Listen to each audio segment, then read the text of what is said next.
Yeah. So happy evening, sir. Have you connected the clients also? Yes, ma'am. We have connected them. Okay. Thank you. ನಮಸ್ಕಾರ ಎಲ್ಲರಿಗೂ, happy evening, ಶುಭ ಸಂಜೆ. ನಮ್ಮ Inspire India wealth ಕುಟುಂಬದ ಎಲ್ಲ ಮಾನ್ಯ ಹೂಡಿಕೆದಾರರಿಗೆ ನವೆಂಬರ್ನ market outlook on ಕಾಲ್ಗೆ ಹಾರ್ದಿಕ ಸ್ವಾಗತ. ನಾವು ಪ್ರತಿ ತಿಂಗಳು ನಡೆಸುವ ಈ ಆನ್ ಕಾಲ್ ಮೂಲಕ ಮಾರುಕಟ್ಟೆ ಪರಿಸ್ಥಿತಿ, ಹೊಸ ಅಪ್ಡೇಟ್ಗಳು ಮತ್ತು ಮಹತ್ವದ ಇನ್ವೆಸ್ಟ್ಮೆಂಟ್ ಮಾಹಿತಿಗಳು ನಿಮಗೆ ಸರಿಯಾಗಿ ತಲುಪಲು ಸದಾ ಪ್ರಯತ್ನಿಸುತ್ತೇವೆ. ಇಂದು ಕೂಡ ನಿಮ್ಮ ಹೂಡಿಕೆಯ ಜ್ಞಾನದ ವೃದ್ಧಿಗಾಗಿ ಹಾಗೂ ನಿಮಗೆ ಹೆಚ್ಚು ಪ್ರಯೋಜನವಾಗುವ ಮಾಹಿತಿಗಾಗಿ ಈ ಸೆಷನ್ ಅನ್ನು ಆಯೋಜಿಸಲಾಗಿದೆ. ಎಲ್ಲರಿಗೂ ಒಂದು ವಿನಂತಿ, ಪೂರ್ತ ಆನ್ ಕಾಲ್ ಮುಗಿಯುವವರೆಗೆ ನಮ್ಮೊಂದಿಗೆ ಇರಲು, ಏಕೆಂದರೆ ಎಲ್ಲಾ ವಿಷಯಗಳು ನಿಮ್ಮ ಹೂಡಿಕೆಗೆ ಉಪಯೋಗವಾಗುವಂತಿವೆ. ಈಗ ನಾವೆಲ್ಲರೂ ಕಾಯ್ತಿರುವ ಮಾರ್ಕೆಟ್ ಚರ್ಚೆಗಾಗಿ ಈ ಕಾನ್ ಕಾಲ್ ಇಂದು ನಿಮ್ಮೊಂದಿಗೆ ನಿಮ್ಮ ನೆಚ್ಚಿನ ಆರ್ಥಿಕ ತಜ್ಞರಾದ ಶ್ರೀ ಶರಣ್ ಪಾಟೀಲ್ ಅವರನ್ನು ಬಹಳ ಗೌರವದಿಂದ ವೆಲ್ಕಮ್ ಮಾಡುತ್ತಾ, ಇವರ ಜೊತೆಗೆ ನಮ್ಮ ವಿಶೇಷ ಅತಿಥಿಯಾಗಿರುವ HDFC ಎರ್ಗೋ ಡೆಪ್ಯೂಟಿ ಮ್ಯಾನೇಜರ್ ಆಗಿರುವ ಶ್ರೀಯುತ ಜನಕ್ ಅವರಿಗೂ ವೆಲ್ಕಮ್ ಮಾಡ್ತೀನಿ. Welcome to you sir. ಇಂದು ನಮ್ಮ ಥ್ಯಾಂಕ್ ಯು ಸರ್. ಇಂದು ನಮ್ಮ ವಿಶೇಷ ಅತಿಥಿ ಮಿಸ್ಟರ್ ಜನಕ್ ಅವರಿಗೆ ಹೃತ್ಪೂರ್ವಕ ಸ್ವಾಗತ ಕೋರ್ತಾ. ಜನಕ್ ಅವರು ಕಳೆದ 15 ವರ್ಷಗಳ ಇನ್ಶೂರೆನ್ಸ್ ಕ್ಷೇತ್ರದ ಸಮೃದ್ಧ ಅನುಭವ ಹೊಂದಿರುವ ವೃತ್ತಿಪರರು. ಅವರು ನಮ್ಮ ವೃತ್ತಿ ಜೀವನದಲ್ಲಿ SBI general insurance, ICA Lombard ಮತ್ತು HDFC ಎರ್ಗೋ ಇಂತಹ ಪ್ರಮುಖ ಸಂಸ್ಥೆಗಳಲ್ಲಿ ಅತ್ಯಂತ ಜವಾಬ್ದಾರಿಯುತ ಹುದ್ದೆಗಳಲ್ಲಿ ಕೆಲಸ ಮಾಡಿರುತ್ತಾರೆ. ಆರಂಭದಲ್ಲಿ ಇವರು ಕ್ಲೇಮ್ಸ್ ಡಿಪಾರ್ಟ್ಮೆಂಟ್ ಅನ್ನು ನೋಡಿಕೊಳ್ತಿದ್ದು, ಅದರ ಮೂಲಕ ಗ್ರಾಹಕರ ಸಮಸ್ಯೆಗಳಿಗೆ ಸಮರ್ಪಕ ಪರಿಹಾರ ಕಲ್ಪಿಸುವಲ್ಲಿ ಮಹತ್ತರ ಪಾತ್ರ ವಹಿಸಿದ್ದರು. ಕಳೆದ 6 ವರ್ಷಗಳಿಂದ ಅವರು ಸೇಲ್ಸ್ ಡಿಪಾರ್ಟ್ಮೆಂಟ್ ಅನ್ನು ಮುನ್ನಡೆಸುತ್ತಾ ಮೋಟಾರ್ ಇನ್ಶೂರೆನ್ಸ್ ಸೇರಿದಂತೆ ಹಲವಾರು ಕ್ಷೇತ್ರಗಳಲ್ಲಿ ಮಾರ್ಗದರ್ಶನ ನೀಡುತ್ತಿದ್ದಾರೆ. ಇಂದು ಇವರು ನಮ್ಮೊಂದಿಗೆ ತಮ್ಮ ಅಮೂಲ್ಯ ಜ್ಞಾನ ಮತ್ತು ಅನುಭವವನ್ನು ಹಂಚಿಕೊಳ್ಳಲು ಸಮಯ ಕೊಟ್ಟಿದ್ದಾರೆ. ನಮ್ಮ ಇನ್ಸ್ಪೈರ್ ಇಂಡಿಯಾ ವೆಲ್ತ್ ತಂಡ ಮತ್ತು ಎಲ್ಲಾ ಹೂಡಿಕೆದಾರರ ಪರವಾಗಿ ಶ್ರೀ ಜನಕ್ ಅವರಿಗೆ ಸ್ವಾಗತ ಕೋರ್ತಾ we warmly welcome you sir. And ಮೊದಲಿಗೆ ಮೋಟಾರ್ ಇನ್ಶೂರೆನ್ಸ್ ಅಂದ್ರೆ ಏನು ಮತ್ತು ಅದರ ಮಹತ್ವ ತಿಳಿಸಬೇಕು ಅಂತ ಕೇಳ್ಕೊತೀನಿ. ನಂತರ ಇಂದಿನ ಮುಖ್ಯವಾದ ಪ್ರಶ್ನೆಗಳ ಭಾಗಕ್ಕೆ ಹೋಗೋಣ ಅಂತ ಹೇಳ್ತಾ, ಓವರ್ ಟು ಯು ಸರ್, ಜನಕ್ ಸರ್. ಓಕೆ, ನಮಸ್ತೆ. ನನ್ನ ಹೆಸರು ಜನಕ್ ಅಂತ. ನಾನು HDFC ಎರ್ಗೋ ಅಲ್ಲಿ ಕೆಲಸ ಮಾಡ್ತಾ ಇದ್ದೀನಿ. ಸೊ ಟೋಟಲ್ ನನಗೆ ಒಂದು 15 ವರ್ಷ ಎಕ್ಸ್ಪೀರಿಯನ್ಸ್ ಇದೆ. ಕ್ಲೇಮ್ಸು, ಮೋಟರ್ ಕ್ಲೇಮ್ಸು, ಆಪರೇಷನ್ಸು, ಮತ್ತೆ ಇವಾಗ ಸೇಲ್ಸ್ ಅಲ್ಲಿ, ಮೋಟರ್ ಸೇಲ್ಸ್ ಅಲ್ಲಿ ಇದ್ದೀನಿ ನಾನು. ಸೊ HDFC ಆಲ್ಮೋಸ್ಟ್ ನಾನು 4 ಇಯರ್ಸ್ ಕಂಪ್ಲೀಟ್ ಮಾಡಿದ್ದೀನಿ ಸೇಲ್ಸ್ ಅಲ್ಲಿ. ಅದಕ್ಕಿಂತ ಮುಂಚೆ ನಾನು ಕ್ಲೇಮ್ಸ್ ಅಲ್ಲಿ 5 ಇಯರ್ಸ್ ಇದ್ದೆ. ಸೊ ಓವರ್ ಆಲ್ ಎಕ್ಸ್ಪೀರಿಯನ್ಸ್ ನನಗೆ HDFC ಇದೆ ಆಲ್ಮೋಸ್ಟ್ 7 to 8 ಇಯರ್ಸ್ ಇದೆ. ಮೋಟರ್ ಇನ್ಶೂರೆನ್ಸ್, ಮೋಟರ್ ಕ್ಲೇಮ್ಸ್ ಮತ್ತೆ ಇನ್ಶೂರೆನ್ಸ್ ಅಲ್ಲಿ ಸೇಲ್ಸ್ ಅಲ್ಲಿ. ಸರ್, ಮೋಟಾರ್ ಇನ್ಶೂರೆನ್ಸ್ ಅಂದ್ರೆ ಏನು ಅಂತ ಸ್ವಲ್ಪ ಶಾರ್ಟ್ ಆಗಿ ಎಕ್ಸ್ಪ್ಲೇನ್ ಮಾಡ್ತಾರೆ. ಮೇಡಮ್, ಮೋಟರ್ ಇನ್ಶೂರೆನ್ಸ್ ಅಂದ್ರೆ ಇವಾಗ ಕಂಪಲ್ಸರಿ ಮ್ಯಾಂಡೇಟರಿ ಪ್ರಾಡಕ್ಟ್ ಆಗುತ್ತೆ. ಅದು ಮ್ಯಾಂಡೇಟರಿ ಪ್ರಾಡಕ್ಟ್ ಆಗುತ್ತೆ ಅದು motor insurance. So third party ಅನ್ನೋದು ಕಂಪಲ್ಸರಿ ಇರುತ್ತೆ ಪಾಲಿಸಿ. ಸೊ ಕಂಪಲ್ಸರಿ ತಗೊಳ್ಳೇಬೇಕಾಗುತ್ತೆ. It is a mandatory product ಆಗುತ್ತೆ ಮೋಟರ್. 2 ವೀಲರ್, 4 ವೀಲರ್, ಕಮರ್ಷಿಯಲ್ ಯಾವುದೇ ವೆಹಿಕಲ್ ಆದ್ರೂ ಥರ್ಡ್ ಪಾರ್ಟಿ ಕಂಪಲ್ಸರಿ ತಗೊಳ್ಳೇಬೇಕಾಗುತ್ತೆ. ಬೇರೆ ಆಪ್ಷನ್ನೇ ಇರಲ್ಲ ಅದಕ್ಕೆ. ಸೊ TP ಕಂಪಲ್ಸರಿ ಇರಲೇಬೇಕಾಗುತ್ತೆ ಮೋಟರಲ್ಲಿ. ಓನ್ ಡ್ಯಾಮೇಜ್ ಪಾರ್ಟ್ ಇಲ್ಲ ಅಂದ್ರೂ ಥರ್ಡ್ ಪಾರ್ಟಿ ಇರಲೇಬೇಕಾಗುತ್ತೆ ಮೋಟರಲ್ಲಿ. ಸರ್, ಈಗ ಮೋಟಾರ್ ಇನ್ಶೂರೆನ್ಸ್ ಸಂಬಂಧಿಸಿದ ಕೆಲವೊಂದು ಕಾಮನ್ ಕ್ವೆಶನ್ಸ್ ನ ತಗೊಳ್ಳೋಣ ಅಂತ ಹೇಳ್ತೀನಿ. ನಮ್ಮ ಇನ್ವೆಸ್ಟರ್ಸ್ ಕಡೆಯಿಂದ ಸದಾ ನಮಗೆ ಕೇಳ್ತಾ ಇರೋ ಒಂದು ಕ್ವೆಶನ್ಸ್ ಅಂತ ಹೇಳ್ತೀನಿ. ಸೊ ಮೊದಲನೇ ಪ್ರಶ್ನೆ ಆಗಿ, ಥರ್ಡ್ ಪಾರ್ಟಿ ಮತ್ತು ಕಾಂಪ್ರಿಹೆನ್ಸಿವ್ ಇನ್ಶೂರೆನ್ಸ್ ನಡುವಿನ ವ್ಯತ್ಯಾಸ ಏನು ಅಂತ ಕೇಳ್ತಿದ್ದಾರೆ sir. Madam, comprehensive third party ಮಧ್ಯೆ ಡಿಫ್ರೆನ್ಸ್ ಏನಂದ್ರೆ, ಕಾಂಪ್ರಿಹೆನ್ಸಿವ್ ಇನ್ಶೂರೆನ್ಸ್ ಅಂದ್ರೆ ನಿಮಗೆ ವೆಹಿಕಲ್ ಕವರ್ ಬರುತ್ತೆ, ಆಮೇಲೆ ಥರ್ಡ್ ಪಾರ್ಟಿ ಪರ್ಸನ್ ಕವರ್ ಬರುತ್ತೆ. ಫಾರ್ ಎಕ್ಸಾಂಪಲ್, ನಿಮಗೆ ಪ್ಯಾಕೇಜ್ ಪಾಲಿಸಿ ನಿಮ್ಗೆ ಏನಾಗುತ್ತೆ, ವೆಹಿಕಲ್ ಕವರ್ ಬರುತ್ತೆ, ಆಮೇಲೆ ಥರ್ಡ್ ಪಾರ್ಟಿ ಅಂದ್ರೆ ಪ್ರಾಪರ್ಟಿ ಬರುತ್ತೆ, ಪೀಪಲ್ ಬರುತ್ತೆ. ಓಕೆ, ಸೊ ಅದು ಕವರ್ ಬರುತ್ತೆ ಕಾಂಪ್ರಿಹೆನ್ಸಿವ್ ಅಲ್ಲಿ. ಬರೀ ಥರ್ಡ್ ಪಾರ್ಟಿ ಅಂದ್ರೆ ವೆಹಿಕಲ್ ಕವರ್ ಬರಲ್ಲ, ಬರೀ ಪರ್ಸನಲ್ ಆಕ್ಸಿಡೆಂಟ್ ಇರುತ್ತೆ ಅದರಲ್ಲಿ, ಪ್ಲಸ್ ಇದು ಮಾತ್ರ ಇರುತ್ತೆ, TP ಕವರ್ ಬರುತ್ತೆ. ಸೊ ಕವರ್ ಅಲ್ಲಿ ಕ್ಲೇಮ್ ಆದ್ರೆ ವೆಹಿಕಲ್ ಕವರ್ ಬರುತ್ತೆ. ಥರ್ಡ್ ಪಾರ್ಟಿ ಯಾರಾದ್ರೂ ಇಂಜುರಿ, ಡೆತ್ ಆದ್ರೆ ಆಕ್ಸಿಡೆಂಟ್ ಅಲ್ಲಿ ಅವ್ರಿಗೂ ಕವರ್ ಬರುತ್ತೆ. ಪ್ಯಾಕೇಜ್ ಪಾಲಿಸಿಲಿ, ಮತ್ತೆ TPಲಿ ಬರೀ TP ಪಾಲಿಸಿಲಿ ನಿಮ್ಗೆ ಬರೀ ಥರ್ಡ್ ಪಾರ್ಟಿ ಕವರ್ ಮಾತ್ರ ಬರುತ್ತೆ. ವೆಹಿಕಲ್ ಏನೇ ಡ್ಯಾಮೇಜ್ ಆದ್ರೂ ವೆಹಿಕಲ್ ಕವರ್ ಏನೂ ಬರಲ್ಲ, ಬರೀ TP ಮಾತ್ರ ಬರುತ್ತೆ. ಅಂದ್ರೆ ಪ್ರಾಪರ್ಟಿ ಬರ್ಬೋದು, ಇಲ್ಲ ಯಾರ ಪರ್ಸನ್ ಇಂಜುರಿ ಆಗಿರ್ತಾರೆ, ಡೆತ್ ಆಗಿರುತ್ತೆ, ಆದ ಕವರ್ ಮಾತ್ರ ಬರುತ್ತೆ ಥರ್ಡ್ ಪಾರ್ಟಿಲಿ. ಓಡಿಲಿ ಪ್ಯಾಕೇಜ್ ಪಾಲಿಸಿಲಿ ಎರಡು ಬರುತ್ತೆ, TP ಕವರ್ ಬರುತ್ತೆ, ಕವರ್ ಬರುತ್ತೆ. Okay sir. ಎರಡನೇ ಪ್ರಶ್ನೆ ಬಹಳ ಸಿಂಪಲ್, ಬಟ್ ಅದು ಎಷ್ಟು ಪ್ರಾಮುಖ್ಯ ಅಂತ ಹೇಳ್ಬೇಕಾಗತ್ತೆ. ಮೋಟಾರ್ ಇನ್ಶೂರೆನ್ಸ್ ಕಡ್ಡಾಯನ ಅಂತ ಕೇಳ್ತಿದ್ದಾರೆ. ಕಾನೂನು ಪ್ರಕಾರ ಯಾವ ಇನ್ಶೂರೆನ್ಸ್ ತಪ್ಪದೇ ಇರಬೇಕು ಅಂತ ಹೇಳ್ತಿದ್ದಾರೆ. Madam, as per central government IRDA guidelines ಪ್ರಕಾರ third party policy mandatory product. It is motor is a mandatory product, especially TP ಅಂತ ಮ್ಯಾಂಡೇಟರಿ ಪ್ರಾಡಕ್ಟ್ ಕಂಪಲ್ಸರಿ ಇರಲೇಬೇಕು. TP ಇಲ್ಲ ಅಂದ್ರೆ ಕ್ಲೇಮ್ ಏನಾದ್ರೆ ಸೀರಿಯಸ್ ಕಾಂಪ್ಲಿಕೇಶನ್ಸ್ ಇರುತ್ತೆ. ಇಲ್ಲ ಅಂದ್ರೆ TP ಕ್ಲೇಮ್ ಅಲ್ಲಿ TP ಪಾಲಿಸಿ ಇಲ್ಲದೆ ವೆಹಿಕಲ್ ಹೋಗಿ ಆಮೇಲೆ ನಿಮ್ಗೆ ಏನಾದ್ರು ಓಡಿಸ್ಬೇಕಾದ್ರೆ ಯಾರಿಗಾದ್ರು ಟಚ್ ಆಗಿ ಡ್ಯಾಮೇಜ್ ಆಗಿ ಆಕ್ಸಿಡೆಂಟಲ್ ಇಂಜುರಿ ಆಗಿ ಆಪೋಸಿಟ್ ಇರೋರ್ಗೆ ಇಲ್ಲಾಂದ್ರೆ ಯಾರಿಗಾದ್ರು ಡೆತ್ ಆದ್ರೂ TP ಪಾಲಿಸಿ ಇಲ್ಲ ಅಂದ್ರೆ it is a liable for prison. ಅವರು 100% FIR ಆಗಿ ಜೈಲ್ ಆಗೋ ಚಾನ್ಸಸ್ ಇರುತ್ತೆ ಥರ್ಡ್ ಪಾರ್ಟಿ ಇಲ್ಲ ಅಂದ್ರೆ. So TP third party policy mandatory. ನಿಮ್ಗೆ ಯಾವುದೇ ವೆಹಿಕಲ್ ಆಗಲಿ, ಕಮರ್ಷಿಯಲ್ ಆಗಲಿ, ಪ್ರೈವೇಟ್ ಕಾರ್ ಆಗಲಿ, ಟೂ ವೀಲರ್ ಆಗಲಿ, ಯಾವುದೇ ವೆಹಿಕಲ್ ಆಗಲಿ ಥರ್ಡ್ ಪಾರ್ಟಿ ಪ್ರಾಡಕ್ಟ್ ಮ್ಯಾಂಡೇಟ್ರಿ ಇರಲೇಬೇಕು. Okay sir. ಸೊ ಮೂರನೇ ಪ್ರಶ್ನೆಗೆ ಹೋಗೋಣ ಈಗ. IDV ಇನ್ಶೂರ್ಡ್ ಡಿಕ್ಲೇರ್ಡ್ ವ್ಯಾಲ್ಯೂ ಅಂದ್ರೆ ಏನು, ಅದನ್ನು ಹೇಗೆ ಲೆಕ್ಕ ಹಾಕ್ತಾರೆ ಅಂತ ಕೇಳ್ತಿದ್ದಾರೆ ಸರ್.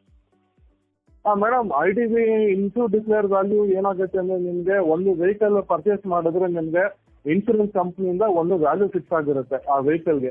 ಸೊ ಅದು ಎವ್ರಿ ಇಯರ್ ಹೋಗ್ತಾ ನಿಮ್ಗೆ ಡಿಪ್ರಿಸಿಯೇಟ್ ಆಗುತ್ತೆ, ರಿಡ್ಯೂಸ್ ಆಗುತ್ತೆ. 10%, 15%, 20% ಹಂಗೆ ಹೋಗ್ತಾ ಇಯರ್ ಡಿಪ್ರಿಸಿಯೇಟ್ ಆಗ್ತಾ ಬರ್ತಾ ಇರುತ್ತೆ. ಅದಕ್ಕೆ IDV ಅಂತಾರೆ. ಅದನ್ನ ಹೇಗೆ ಲೆಕ್ಕ ಹಾಕ್ತಾರೆ ಅಂತ ಅಂದ್ಬಿಟ್ಟು ಸರ್? ಮೇಡಮ್, ಅದು ನಿಮ್ಗೆ ಹೇಗೆ ಲೆಕ್ಕ ಹಾಕ್ತಾರೆ ಅಂದ್ರೆ ಫಸ್ಟ್ ವೆಹಿಕಲ್ ವ್ಯಾಲ್ಯೂ, ಆಮೇಲೆ ಏಜ್ ಆಫ್ ದ ವೆಹಿಕಲ್ ಮೇಲೆ ಅವರು ನಿಮ್ಗೆ IDV ವ್ಯಾಲ್ಯೂ ಕೊಡ್ತಾರೆ. ಹೊಸ ವೆಹಿಕಲ್ ಆದ್ರೆ ಎಕ್ಸ್-ಶೋರೂಮ್ ಪ್ರೈಸ್ ಏನಿದೆ ಕಂಪ್ಲೀಟ್ ಸಿಗುತ್ತೆ. ಒಂದು ವರ್ಷ 2 ವರ್ಷ ಹಳೆ ಗಾಡಿ ಆದ್ರೆ 10%, 15% ರಿಡ್ಯೂಸ್ ಮಾಡ್ತಾರೆ. More than 5 years to 6 years policy ಆದ್ರೆ 40% ರಿಡಕ್ಷನ್ ಇರುತ್ತೆ IDV ಮೇಲೆ. ಸೊ IDV ವ್ಯಾಲ್ಯೂ ಆ ತರ ನಿಮ್ಗೆ ಇನ್ಶೂರೆನ್ಸ್ ಕಂಪ್ನಿಯಿಂದ ಸಿಗುತ್ತೆ. ಡಿಪೆಂಡ್ಸ್ ಆನ್ ಮೇಕ್, ಮಾಡಲ್, ಆಮೇಲೆ ನಿಮ್ಗೆ ಯಾವ ಇಯರ್ ಅಲ್ಲಿ ತಗೊಂಡಿದ್ದಾರೆ, ಯಾವ ಇಸ್ವಿಲ್ ತಗೊಂಡಿದ್ದಾರೆ, ಯಾವಾಗ ರಿಜಿಸ್ಟರ್ ಆಗಿದೆ ವೆಹಿಕಲ್, ಇಯರ್ ಮ್ಯಾಟರ್ ಆಗುತ್ತೆ ತುಂಬಾ. ನಾಲ್ಕನೇ ಪ್ರಶ್ನೆ, ಝೀರೋ ಡಿಪ್ರಿಸಿಯೇಷನ್ ಅಥವಾ ನಿಲ್ ಡಿಪ್ರಿಸಿಯೇಷನ್ ಕವರ್ ಅಂದ್ರೆ ಏನು, ನಂಗೆ ಅದು ತಗೊಳ್ಬೇಕಾ, ಅದು ಅವಶ್ಯಕತೆನಾ ಅಂತ ಕೇಳ್ತಿದ್ದಾರೆ ಸರ್. ಇಲ್ಲ ಮೇಡಮ್, ನಿಲ್ ಡಿಪ್ರಿಸಿಯೇಷನ್ ಅನ್ನೋದು ಇವಾಗ ಮ್ಯಾಂಡೇಟರಿ ಅಂತಲ್ಲ. ಬಿಕಾಸ್ ಏನಾಗುತ್ತೆ ಅಂದ್ರೆ ಇವಾಗ ಕರೆಂಟ್ ಸಿಚುಯೇಷನ್ ಅಲ್ಲಿ ನಿಲ್ ಡಿಪ್ಪು ಹೊಸ ಗಾಡಿಗೆ ಎಲ್ಲಾ ಕಡೆ ತಗೊಳ್ತಾರೆ. ಇವಾಗ ಬ್ರ್ಯಾಂಡ್ ನ್ಯೂ ವೆಹಿಕಲ್ ಆದ್ರೂ ಆಗ್ಲಿ, ನಿಮ್ಗೆ 4-5 years ಓಲ್ಡ್ ವೆಹಿಕಲ್ ಆದ್ರೂ ಸುಮಾರು ಜನ ತಗೊಳ್ತಾರೆ. ಬಿಕಾಸ್ ಫ್ರೀಕ್ವೆಂಟ್ ಡ್ರೈವರ್ಸ್ ಇರ್ತಾರೆ, ತುಂಬಾ ಹೈವೇ ಟ್ರಾವೆಲ್ ಮಾಡೋರು, ರೆಗ್ಯುಲರ್ ಡ್ರೈವ್ ಮಾಡೋರಿಗೆ ತುಂಬಾ ಬೆನಿಫಿಷಿಯಲ್ ಆಗಿರುತ್ತೆ ನಿಲ್ ಡಿಪ್. ಏನಾಗುತ್ತೆ ಅಂದ್ರೆ ಡ್ಯಾಮೇಜಸ್, ಟ್ರಾಫಿಕ್ ಜಾಸ್ತಿ ಇರೋದ್ರಿಂದ, ಆಮೇಲೆ ರೋಡ್ ಕಂಡೀಷನ್ಸ್ ಇರೋದ್ರಿಂದ ಆಕ್ಸಿಡೆಂಟ್ ಆಗೋ ಚಾನ್ಸಸ್ ಇರುತ್ತೆ. ಸೊ ಅವಾಗ ನಿಮ್ಗೆ ಏನಾಗುತ್ತೆ, ನಿಮ್ಗೆ ಕ್ಲೇಮ್ ಬಂದ್ರೆ ನಿಮ್ಗೆ ನಿಲ್ ಡಿಪ್ ಅಲ್ಲಿ ಏನಾಗುತ್ತೆ ಅಂದ್ರೆ 100% ಸಿಗುತ್ತೆ ಕ್ಲೇಮ್. ನೋ ರಿಡಕ್ಷನ್, ಏನು ರಿಡಕ್ಷನ್ಸ್ ಇರಲ್ಲ ನಿಮ್ಗೆ, ಅದರಲ್ಲಿ ಏನು ಡಿಡಕ್ಷನ್ಸ್ ಬರಲ್ಲ. ಪ್ಲಾಸ್ಟಿಕ್, ರಬ್ಬರ್ ಆಗಲಿ, ಫೈಬರ್ ಆಗಲಿ 50% ರಿಡಕ್ಷನ್ ಇರುತ್ತೆ ಕಾಂಪ್ರಹೆನ್ಸಿವ್ ಪಾಲಿಸಿಲಿ. ನಿಲ್ ಡಿಪ್ ಪಾಲಿಸಿ 100% ಕವರ್ ಬರುತ್ತೆ. ಪಾಲಿಸಿ ಎಕ್ಸೆಸ್ ಅನ್ನೋದು ಒಂದು ಬಿಟ್ಟು ಮಿಕ್ಕಿದ್ ಕಂಪ್ಲೀಟ್ ಆಗಿ ಸಿಗುತ್ತೆ ಕಸ್ಟಮರ್ಗೆ, ಎಲ್ಲ ಇನ್ಶೂರ್ಗೆ ಸಿಗುತ್ತೆ. ಮತ್ತೆ 5ನೇ ಪ್ರಶ್ನೆ, ಮಳೆ ಮತ್ತೆ ಜಲಾವೃತದಿಂದ ಇಂಜಿನ್ ಹಾನಿ ಆದರೆ ಅದರ ಕವರ್ ಆಗುತ್ತಾ? ಹೌದೌದು. ಕಾನ್ಸಿಕ್ವೆನ್ಷಿಯಲ್ ಲಾಸ್ ನಿಮ್ಗೆ ಬಂಪರ್ ಟು ಬಂಪರ್ ಇದ್ದು, ಆಮೇಲೆ ಕಸ್ಟಮರ್ ಫ್ಲಡ್ಡೆಡ್ ಏರಿಯಾ ವೆಹಿಕಲ್ ತಗೊಂಡೋಗಿಲ್ಲ, ಫ್ಲಡ್ ಆಗಿ ಇದ್ರೆ ನಿಮ್ಗೆ ಅದು 100% ಕವರ್ ಬರುತ್ತೆ. ಬಟ್ ಒಂದು ಕಂಡೀಷನ್ ಏನಂದ್ರೆ ವೆಹಿಕಲ್ ಅವರು ಫ್ಲಡ್ ಆಗಿದ್ದಾಗ ಸ್ಟಾರ್ಟ್ ಮಾಡಬಾರ್ದು. ಸ್ಟಾರ್ಟ್ ಮಾಡೋದು ಏನಾಗುತ್ತೆ, ನಿಮ್ಗೆ ನೀರು ನಿಮ್ಗೆ ಕಂಪ್ರೆಸ್ ಆಗಲ್ಲ. ಸೊ ಏನಾಗುತ್ತೆ, ನಿಮ್ಗೆ ಇಂಟರ್ನಲ್ ಪಾರ್ಟ್ಸ್, ಇಂಜಿನ್ ಅಲ್ಲಿ ಕಾಂಪೋನೆಂಟ್ಸ್ ಎಲ್ಲ ಡ್ಯಾಮೇಜ್ ಆಗುತ್ತೆ. ಸೊ ಫ್ಲಡ್ ವೆಹಿಕಲ್ ಏನಿದೆ ಆಸ್ ಇನ್ ಕಂಡೀಷನ್ ಅಲ್ಲಿ ಅದನ್ನ ವೆಹಿಕಲ್ ನ ತಗೊಂಡ್ ಹೋಗ್ತಾರೆ. ಫ್ಲಡ್ ಆಗಿದ್ರೆ ಇಲ್ಲ ವೆಹಿಕಲ್ ಎಲ್ಲ ನೀರಲ್ಲಿ ಮಳೆಯಲ್ಲಿ ಓಡಿಸೋದು ಆ ತರ ಮಾಡಿದ್ರೆ ಅದನ್ನ ಅವಾಯ್ಡ್ ಮಾಡಬೇಕು. ಫ್ಲಡ್ ಆಗಿರೋ ವೆಹಿಕಲ್ ಕ್ಲೇಮ್ಗೆ ಸಿಗುತ್ತೆ. ಬಟ್ ಏನಂದ್ರೆ ಹೆಂಗ್ ಫ್ಲಡ್ ಆಗಿದೆ ವೆಹಿಕಲ್ ಅದೇ ಕಂಡೀಷನ್ ಅಲ್ಲಿ ವೆಹಿಕಲ್ ನ ತಗೊಂಡ್ ಹೋಗ್ಬೇಕಾಗುತ್ತೆ ಶೋರೂಮ್ಗೆ ಇಲ್ಲ ವರ್ಕ್ಶಾಪ್ಗೆ. ಅವ್ರೇನಾದ್ರು ಸ್ಟಾರ್ಟ್ ಮಾಡಕ್ ಟ್ರೈ ಮಾಡಿದ್ರೆ ಅದು ಇನ್ನ ಡ್ಯಾಮೇಜಸ್ ಆಗುತ್ತೆ. ಇನ್ಶೂರೆನ್ಸ್ ಕಂಪ್ನಿಯವರು ಅಂತ ಟೈಮಲ್ಲಿ ಕ್ಲೇಮ್ ರಿಜೆಕ್ಟ್ ಮಾಡೋ ಚಾನ್ಸಸ್ ಇರುತ್ತೆ, ಹೋಲ್ಡ್ ಮಾಡಿ 50% ಕೊಡೋ ಚಾನ್ಸಸ್ ಇರುತ್ತೆ. ಸೊ ಅಡ್ವೈಸ್ ಏನಂದ್ರೆ ಫ್ಲಡ್ ಆಗಿರೋ ಟೈಮಲ್ಲಿ ಆದಷ್ಟು ವೆಹಿಕಲ್ ನ ಯಾವ ಕಂಡೀಷನ್ ಇದೆ ಅದೇ ಕಂಡೀಷನ್ ಅಲ್ಲಿ ಟೋ ಮಾಡಬೇಕು. ಇಲ್ಲಾಂದ್ರೆ ನೀರು ರೆಡ್ಯೂಸ್ ಆಗಿ ಕಂಪ್ಲೀಟ್ ಇದಾಗವರೆಗೂ ನಿಂತು ಆಮೇಲೆ ಬೇಕಾದ್ರೆ ಟೋ ಮಾಡ್ಬೇಕಾಗುತ್ತೆ. But towing is mandatory. Vehicle ನ ಸ್ಟಾರ್ಟ್ ಮಾಡಕ್ ಹೋಗ್ಬಾರ್ದು ಅದೇ ವೆಹಿಕಲ್ ನ. ಬಹಳಷ್ಟು ಜನಕ್ಕೆ ಇದು ಗೊತ್ತಿರ್ಲಿಲ್ಲ ಅನ್ಸುತ್ತೆ. 6ನೇ ಪ್ರಶ್ನೆಗೆ ಹೋಗೋಣ. ಕಾಂಪ್ರಹೆನ್ಸಿವ್ ಪಾಲಿಸಿಯಲ್ಲಿ ಏನೇನ್ ಕವರ್ ಆಗುತ್ತೆ ಮತ್ತು ಏನ್ ಕವರ್ ಆಗೋದಿಲ್ಲ ಅಂತ ಅಂದ್ಬಿಟ್ಟು ಹೇಳ್ಲಿಕ್ಕಾಗುತ್ತೆ? ಮೇಡಮ್, ಕಾಂಪ್ರಹೆನ್ಸಿವ್ ಪಾಲಿಸಿಲಿ ನಿಮ್ಗೆ ವೆಹಿಕಲ್ ಕವರ್ ಬರುತ್ತೆ, ಆಮೇಲೆ ಪರ್ಸನಲ್ ಆಕ್ಸಿಡೆಂಟ್ ತಗೊಂಡಿದ್ರೆ ಕಸ್ಟಮರ್ ಯಾರು ವೆಹಿಕಲ್ ಓನರ್ ಇದ್ದಾರೆ ಅವ್ರು ಕವರ್ ಬರುತ್ತೆ. ಆಮೇಲೆ ಥರ್ಡ್ ಪಾರ್ಟಿ ಯಾರಿದ್ದಾರೆ ಥರ್ಡ್ ಪಾರ್ಟಿ ಇನ್ಕ್ಲೂಡೆಡ್ ಇರುತ್ತೆ ಕಾಂಪ್ರಿಹೆನ್ಸಿವ್, ಸೊ ಅವರು ಕವರ್ ಬರುತ್ತೆ. ಸೊ 3 ಜನ ಕವರ್ ಆಗ್ತಾರೆ, ಪ್ರಾಪರ್ಟಿ, ಪರ್ಸನ್ ಮತ್ತೆ ಓನರ್ ಎಲ್ಲರೂ ಕವರ್ ಆಗ್ತಾರೆ. ಓನರ್, ಡ್ರೈವರ್ ಅವರು ಕವರ್ ಆಗ್ತಾರೆ, ವೆಹಿಕಲ್ ಕವರ್ ಬರುತ್ತೆ. ಥರ್ಡ್ ಪಾರ್ಟಿ ಔಟ್ ಸೈಡ್ ಯಾರಾದ್ರೂ ಇದ್ರೆ ಡ್ಯಾಮೇಜ್ ಆಗಿ ಅವರು ಟಚ್ ಆಗಿ ಅವ್ರಿಗೆ ಇಂಜುರಿ ಆಗೋದು, ಡೆತ್ ಆಗೋದು, ಇದು ಅವ್ರಿಗೂ ಕಾಂಪ್ರಿಹೆನ್ಸಿವ್ ಇದೆಲ್ಲ ಕವರ್ ಆಗುತ್ತೆ. ಸೊ ಮತ್ತೊಂದು ಪ್ರಶ್ನೆ, NCB ನೋ ಕ್ಲೇಮ್ ಬೋನಸ್ ಅಂದ್ರೆ ಏನು? ಅದು ಹೇಗೆ ಲಾಭವಾಗುತ್ತದೆ? ಮೇಡಮ್, ನೋ ಕ್ಲೇಮ್ ಬೋನಸ್ ಅನ್ನೋದು ಏನಾಗುತ್ತೆ, ಅದು ನಿಮ್ಗೊಂದು ಸ್ಪೆಷಲ್ ಡಿಸ್ಕೌಂಟ್ ತರ ಬರುತ್ತೆ ಅದು. ಸೊ ನಿಮ್ಗೆ ಏನಾಗುತ್ತೆ ಅಂದ್ರೆ ಫಸ್ಟ್ ಇಯರ್ ತಗೊಂಡಾಗ ನಿಮ್ಗೆ 0 ಇರುತ್ತೆ. ಸೆಕೆಂಡ್ ಇಯರ್ ನಿಮ್ಗೆ ಫಸ್ಟ್ ಇಯರ್ ರಿನ್ಯೂವಲ್ ಬಂದಾಗ ನಿಮ್ಗೆ ಅದು 20% ಆಗುತ್ತೆ. ಸೆಕೆಂಡ್ ಇಯರ್ ಬಂದಾಗ 25 ಆಗುತ್ತೆ. ಥರ್ಡ್ ಇಯರ್ ಬಂದಾಗ 35 ಆಗುತ್ತೆ. So up to maximum limit 50 ವರೆಗೂ ಹೋಗುತ್ತೆ. ಓಕೆ, ಸೊ ಏನಾಗುತ್ತೆ, 50% ಹೈಯೆಸ್ಟ್ ಬಂದ್ರೆ 50% NCB ಇರುತ್ತೆ. ಸೊ 50% NCB ಇತ್ತು ಅಂದ್ರೆ ಸೊ ನಿಮ್ಗೆ ಎಲ್ಲಾ ಇನ್ಶೂರೆನ್ಸ್ ಕಂಪನಿಯಿಂದ ಡಿಸ್ಕೌಂಟ್ ಜಾಸ್ತಿ ಸಿಗುತ್ತೆ. ಆಮೇಲೆ ನಿಮ್ಗೆ ಆಡ್ ಆನ್ಸ್ ಸಿಗುತ್ತೆ, ನಿಲ್ ಡಿಪ್ ಅನ್ನೋದು, ಕನ್ಸ್ಯೂಮಬಲ್ ಅನ್ನೋದು ಎಲ್ಲ ಪ್ರಾಡಕ್ಟ್ಸ್ ನಿಮ್ಗೆ ಅವೈಲ್ ಮಾಡ್ಕೊಬಹುದು NCB ಇದ್ರೆ. ಪ್ಲಸ್ ನಿಮ್ಗೆ ಏನಾಗುತ್ತೆ, NCBಲಿ ನಿಮಗೆ ಫಸ್ಟ್ ಇಯರ್ ತಗೊಂಡಿರ್ತೀರ vehicle, first year vehicle accident ಆಗುತ್ತೆ. ಸೊ ನೆಕ್ಸ್ಟ್ ಇಯರ್ಗೆ ನಿಮ್ಗೆ NCB ಸಿಗಲ್ಲ, ನೋ ಕ್ಲೇಮ್ ಬೋನಸ್ ಅನ್ನೋದು ನಿಮ್ಗೆ ಸಿಗಲ್ಲ. ಸೊ ಗುಡ್ ಡ್ರೈವಿಂಗ್ ಇತ್ತು ಅಂದ್ರೆ ಕ್ಲೇಮೇ ಮಾಡಲ್ಲ ಅಂದ್ರೆ ಸೊ ನಿಮ್ಗೆ ಅದು ಬೆನಿಫಿಷಿಯಲ್. ನಿಮ್ಗೆ ಏನಾಗುತ್ತೆ, NCB ಇದ್ದಷ್ಟು ಪ್ರೀಮಿಯಮ್ ಕಡಿಮೆ ಬರುತ್ತೆ, ನಿಮ್ಗೆ ಡಿಸ್ಕೌಂಟ್ ಜಾಸ್ತಿ ಸಿಗುತ್ತೆ. ಎಲ್ಲ ಇನ್ಶೂರೆನ್ಸ್ ಕಂಪ್ನಿನೂ ಅದೇ ತರ ಇರುತ್ತೆ, ಬೆನಿಫಿಷಿಯಲ್ ಆಗಿರುತ್ತೆ ಕಸ್ಟಮರ್. ಓಕೆ, ಸೊ ಕ್ಲೇಮ್ ಹಾಕಿದ್ರೆ NCB ಹೋಗುತ್ತೆ ಅಂತ ಹೇಳ್ತಿದ್ದೀರಾ? ಹೌದು, ಕ್ಲೇಮ್ ಆದ್ರೆ NCB 100% ಆಗುತ್ತೆ. ಸಣ್ಣ ಕ್ಲೇಮ್ ಆಗ್ಲಿ ದೊಡ್ಡ ಕ್ಲೇಮ್ ಆಗ್ಲಿ, claim is a claim. So ನೀವು ಸಣ್ಣದೊಂದು 5,000 ಕ್ಲೇಮ್ ಆದ್ರೂ ನಿಮ್ಗೆ ಹೋಗುತ್ತೆ. ಪ್ಲಸ್ 1 ಲಕ್ಷ 2 ಲಕ್ಷ ಕ್ಲೇಮ್ ಆದ್ರೂ ನಿಮ್ಗೆ NCB ಹೋಗುತ್ತೆ. ಸೊ ಎನಿ ಕ್ಲೇಮ್ ರಿಜಿಸ್ಟರ್ ಆದ್ರೆ ನಿಮ್ಗೆ ಅದು NCB 0 ಆಗ್ಬಿಡುತ್ತೆ.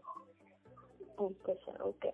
ಸೊ ನೆಕ್ಸ್ಟ್ ಕ್ವೆಶನ್ ಅಂತಂದ್ರೆ, ಆಕ್ಸಿಡೆಂಟ್ ಆದ ಕೂಡಲೇ ಕ್ಲೇಮ್ ಹಾಕಲು ನಾನು ಫಸ್ಟ್ ಏನ್ ಮಾಡ್ಬೇಕು? ಮೊದಲಿಗೆ ಏನೇನ್ ಸ್ಟೆಪ್ಸ್ ನಾನು ಫಾಲೋ ಮಾಡ್ಬೇಕಾಗುತ್ತೆ ಸರ್?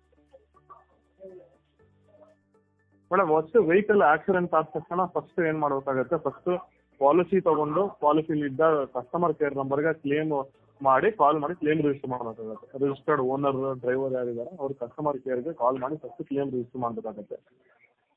ಇನ್ನ ಮೈನರ್ ಇಂಜುರೀಸು, ಆಕ್ಸಿಡೆಂಟಲ್ ಇಂಜುರೀಸು ಮತ್ತೆ ಯಾರೋ ಥರ್ಡ್ ಪಾರ್ಟಿ ಇನ್ವಾಲ್ವ್ಮೆಂಟ್ ಇದ್ರೆ ಸೊ ಅದು ಪೊಲೀಸ್ ಸ್ಟೇಷನ್ಗೂ ಒಂದು ಇನ್ಫಾರ್ಮೇಶನ್ ಕೊಡ್ಬೇಕಾಗುತ್ತೆ. ಅದು ಇನ್ಸೂರೆನ್ಸ್ಗೆ ತುಂಬಾ ಹೆಲ್ಪ್ ಆಗುತ್ತೆ.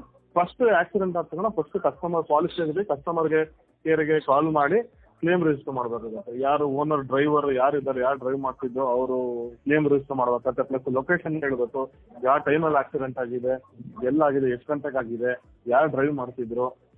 ಸೊ ಇನ್ಸಿಡೆಂಟ್ನ ನೀವು ರಿಪೋರ್ಟ್ ಮಾಡಿದಾಗ ಅವ್ರಿಗೆ ಕ್ಲೇಮ್ ರಿಜಿಸ್ಟರ್ ಆಗುತ್ತೆ. ಸೊ ಕಸ್ಟಮರ್ ಕೇರ್ ನಂಬರ್ ಎಲ್ಲ ಪಾಲಿಸಿ, ಎಲ್ಲ ಇನ್ಸೂರೆನ್ಸ್ ಕಂಪ್ನಿ ಪಾಲಿಸಿಲಿ ಇರುತ್ತೆ. ಕಾಲ್ ಮಾಡಿ ಕ್ಲೇಮ್ ರಿಜಿಸ್ಟರ್ ಮಾಡಬೇಕಾಗುತ್ತೆ. Okay sir. ಮತ್ತೆ ರಿನ್ಯೂವಲ್ ಅಂತ ಬಂದಾಗ ನಾನು ಯಾವಾಗ ಬೇಕಾದ್ರೂ ಪಾಲಿಸಿ ರಿನ್ಯೂ ಮಾಡ್ಬೋದಾ ಅಥವಾ ಬೇರೆ ಕಂಪನಿಗೆ ಸ್ವಿಚ್ ಆಗ್ಬೋದಾ? ಹಾಗಾದ್ರೆ NCB ಕ್ಯಾರಿ ಫಾರ್ವರ್ಡ್ ಆಗತ್ತಾ ಅಂತ ಪ್ರಶ್ನೆ ಸರ್. ಓಕೆ, ಇಲ್ಲ ಮೇಡಮ್, ಅದು ನಿಮ್ಗೆ ಇವಾಗ ಏನಾಗಿದೆ, ಆಪ್ಷನ್ಸ್ ಜಾಸ್ತಿ ಇರೋದ್ರಿಂದ ಎಲ್ಲಾ ಕಡೆನೂ ಸ್ವಿಚ್ ಮಾಡ್ಬೋದು. ಪ್ಲಸ್ NCB ಇದ್ರೆ ಏನಾಗುತ್ತೆ ಅಂದ್ರೆ ನೀವು ಎಲ್ಲಾ ಕಂಪ್ನಿಗೂ ಸ್ವಿಚ್ ಮಾಡ್ಬೋದು. ಆತರ ಇವಾಗ ಒಂದು ಕಂಪ್ನಿ ಡಿಸ್ಕೌಂಟ್ ಈ ವರ್ಷ ಕಡಿಮೆ ಇರುತ್ತೆ, ನೆಕ್ಸ್ಟ್ ಇಯರ್ ಜಾಸ್ತಿ ಡಿಸ್ಕೌಂಟ್ ಕೊಡ್ತಾರೆ. ಸೊ ಸ್ವಿಚ್ ಮಾಡ್ಕೊಬಹುದು, ಬೇರೆ ಕಂಪ್ನಿಗೂ ಸ್ವಿಚ್ ಮಾಡ್ಕೊಬಹುದು. NCB ಕ್ಯಾರಿ ಫಾರ್ವರ್ಡ್ ಆಗುತ್ತೆ. ಇನ್ ಕೇಸ್ ಕ್ಲೇಮ್ ಆಗಿಲ್ಲ ಅಂದ್ರೆ NCB ಕ್ಯಾರಿ ಫಾರ್ವರ್ಡ್ ಆಗುತ್ತೆ. ಕ್ಲೇಮ್ ಇದ್ರೆ ನಿಮ್ಗೆ ಅಲ್ಲೂ 0 NCB ಅಂತಾನೂ ಸಿಗುತ್ತೆ. ಓಕೆ ಓಕೆ ಸರ್, ಕೊನೆ ಪ್ರಶ್ನೆ, ಹೊಸ ಗಾಡಿಗೆ ಆಡ್ ಆನ್ಸ್ ತಗೊಳ್ಳೋದ್ರಿಂದ ಏನ್ ಬೆನಿಫಿಟ್ ಆಗತ್ತೆ ಅಂತ ಅಂದ್ಬಿಟ್ಟು ಒಂದು ಓವರ್ ಆಲ್ ಪಿಕ್ಚರ್ ಕೊಡಿ ಸರ್. ಮೇಡಮ್, ಹೊಸ ವೆಹಿಕಲ್ ಏನಾಗ್ತಿದೆ ಅಂದ್ರೆ ಇವಾಗ ಹೊಸ ಬರೋ ವೆಹಿಕಲ್ಸ್ ಎಲ್ಲ ತುಂಬಾ ಟೆಕ್ನಾಲಜಿಯಲ್ಲಿ ತುಂಬಾ ಅಡ್ವಾನ್ಸ್ ಇರುತ್ತೆ ವೆಹಿಕಲ್ಸ್. ಆಮೇಲೆ ತುಂಬಾ ಎಲೆಕ್ಟ್ರಾನಿಕ್ಸ್ ಡಿವೈಸಸ್ ಜಾಸ್ತಿ ಇರುತ್ತೆ ವೆಹಿಕಲ್ ಅಲ್ಲಿ. ಇವಾಗ ಬರೋ ಹೊಸ BS6 ವೆಹಿಕಲ್ ಅಲ್ಲಿ ಸೊ ಏನಾಗುತ್ತೆ, ನಿಮ್ಗೆ ನಿಲ್ ಡಿಪ್ಪು ಮತ್ತೆ ಇಂಜಿನ್ ಪ್ರೊಟೆಕ್ಷನ್ ಅಂತ ಒಂದು ಆಡ್ ಆನ್ ಬರುತ್ತೆ, ಕನ್ಸ್ಯೂಮಬಲ್ ಅಂತ ಬರುತ್ತೆ, ರಿಟರ್ನ್ ಟು ಇನ್ವಾಯ್ಸ್ ಅಂತ ಬರುತ್ತೆ.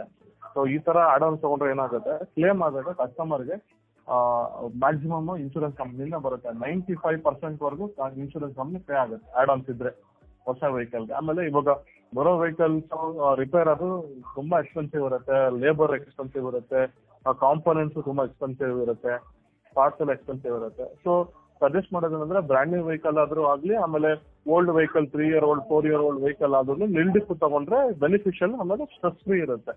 ಸೊ ಕ್ಲೇಮ್ ಆದಾಗ ಡಿಫರೆನ್ಸ್ ಅಮೌಂಟ್ ಪೇ ಮಾಡೋದಿರಲಿ ಎಲ್ಲ ಕಂಪ್ಲೀಟ್ ಇನ್ಶೂರೆನ್ಸ್ ಕಂಪ್ನಿಯಿಂದ ಹೋಗುತ್ತೆ. ಜಸ್ಟ್ ತುಂಬಾ ನಾಮಿನಲ್ ಅಮೌಂಟ್ ಪೇ ಮಾಡಬೇಕಾಗುತ್ತೆ ಕಸ್ಟಮರ್. ಒಂದು ಪಾಲಿಸಿ ಎಕ್ಸಸ್ ಅಂತ ಇರುತ್ತೆ, ಪ್ಲಸ್ ಕನ್ಸ್ಯೂಮಬಲ್ಸ್ ಅಂತ ಏನೋ ಸಣ್ಣ ಪುಟ್ಟ ಅಮೌಂಟ್ ಇರುತ್ತೆ ಅಷ್ಟೇ.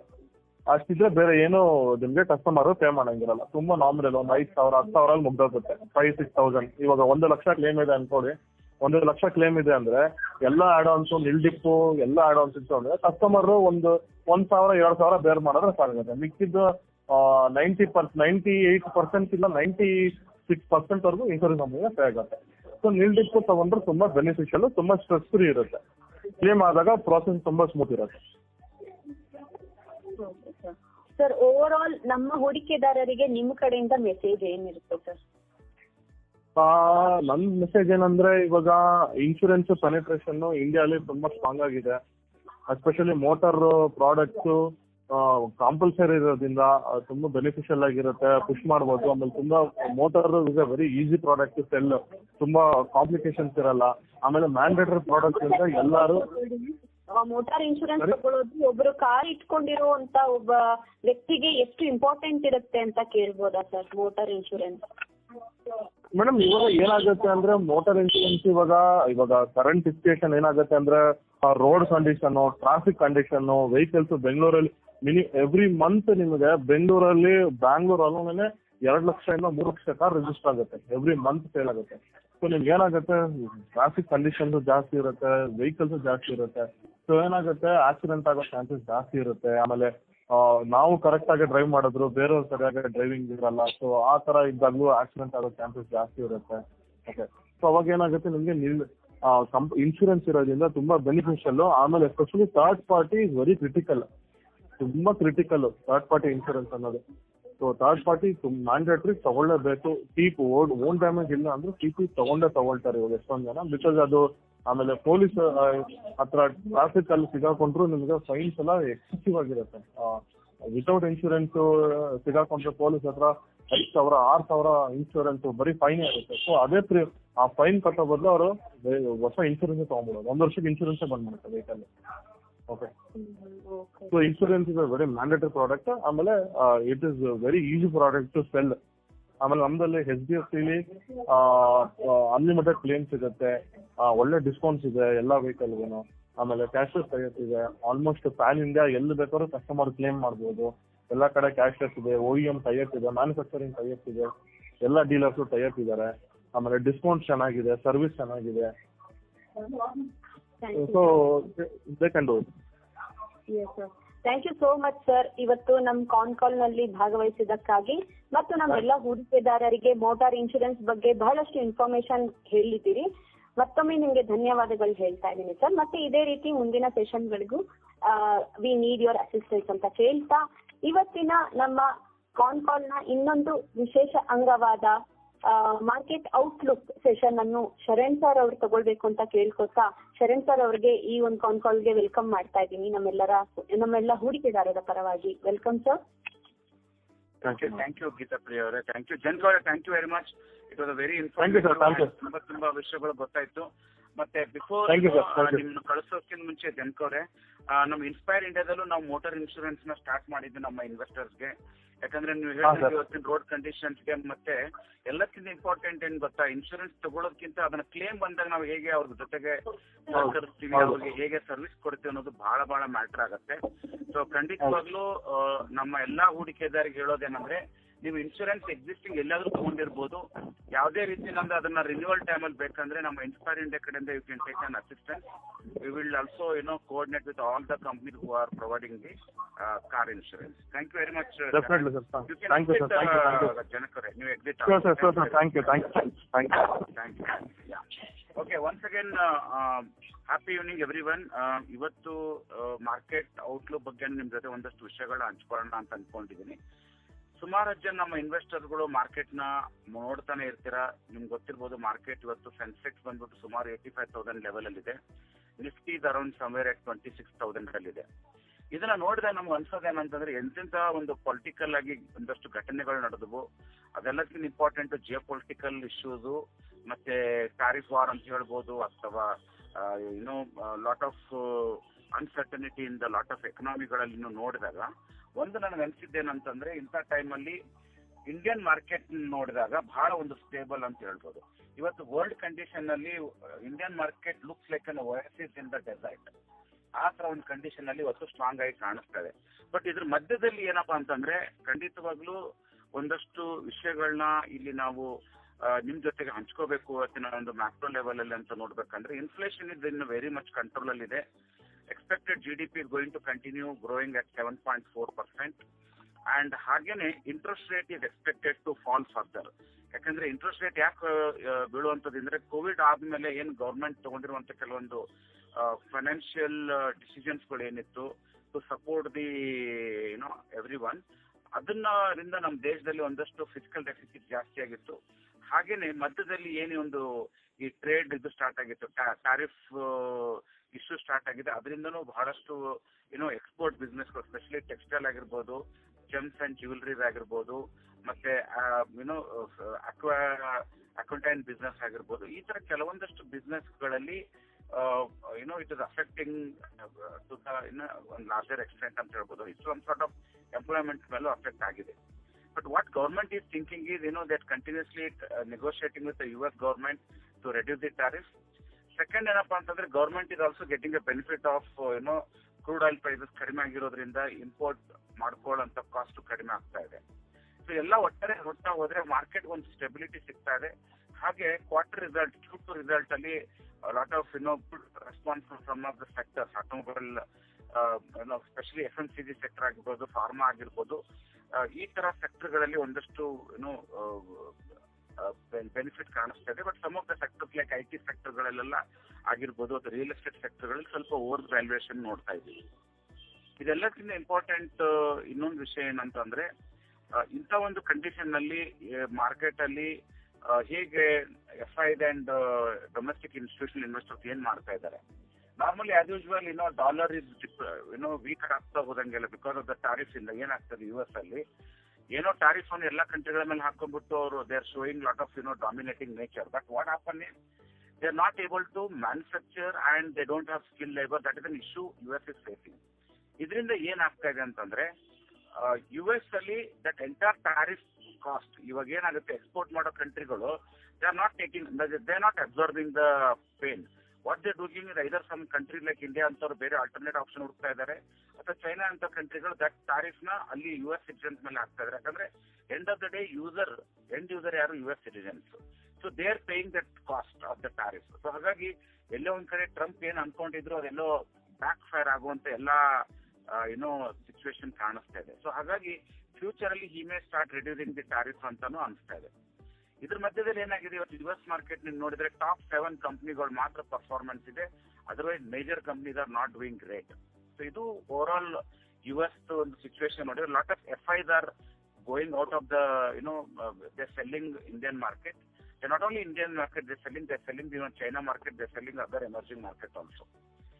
ಒಂದು ಗುಡ್ ಪಾರ್ಟ್ ಏನಾಗ್ತದೆ ಇಂಡಿಯಾದಲ್ಲಿ ಅಂದ್ರೆ as FIs are selling, domestic institutional investors are buying, majorly retail investors SIP contribution is really adding market to hold the levels. So ಹಾಗಾಗಿ ಇಷ್ಟೆಲ್ಲ ಒಂದು ಸಿಚುವೇಶನ್ ಗಳ ಮಧ್ಯೆನೂ ಮಾರ್ಕೆಟ್ ಡ್ರಾಸ್ಟಿಕ್ ಆಗಿ ಬೀಳದೇ ಇರೋದಕ್ಕೆ ಕಾರಣ ಏನಪ್ಪಾ ಅಂತಂದ್ರೆ Indian domestic investors contribution is really helping.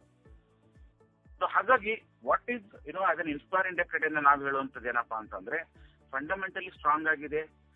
Major changes ಗಳೆಲ್ಲ ಎಕನಾಮಿಕಲಿ ಏನೇ ಆದ್ರೂ ಒಂದು ಇವತ್ತು ಒಂದು ಸಿಂಗಲ್ ಪಾರ್ಟಿ ಲಾರ್ಜೆಸ್ಟ್ ಪಾರ್ಟಿಗೆ ಎಮರ್ಜ್ ಆಗ್ತಾ ಇದೆ. ರೀಸೆಂಟ್ಲಿ ಬಿಹಾರ್ ಎಲೆಕ್ಷನ್ ನೋಡಿದಾಗ್ಲೂ ಅನ್ಸುತ್ತೆ. ಬಟ್ ಇನ್ನೊಂದು ವರಿ ಪಾರ್ಟಿ ಏನಪ್ಪಾ ಅಂದ್ರೆ ಎಲ್ಲ ಗವರ್ಮೆಂಟ್ ಪೊಲಿಟಿಕಲ್ ಪಾರ್ಟಿಗಳು ಏನ್ ಮಾಡ್ತಾ ಇದಾರೆ, ಮುಂಚೆ ಎಲೆಕ್ಷನ್ ನಾವು ಬಂದ್ರೆ ಇದನ್ನೆಲ್ಲ ಫ್ರೀ ಬೀಸ್ ಕೊಡ್ತೀವಿ ಅಂತ ಹೇಳ್ತಾ ಇದ್ರು.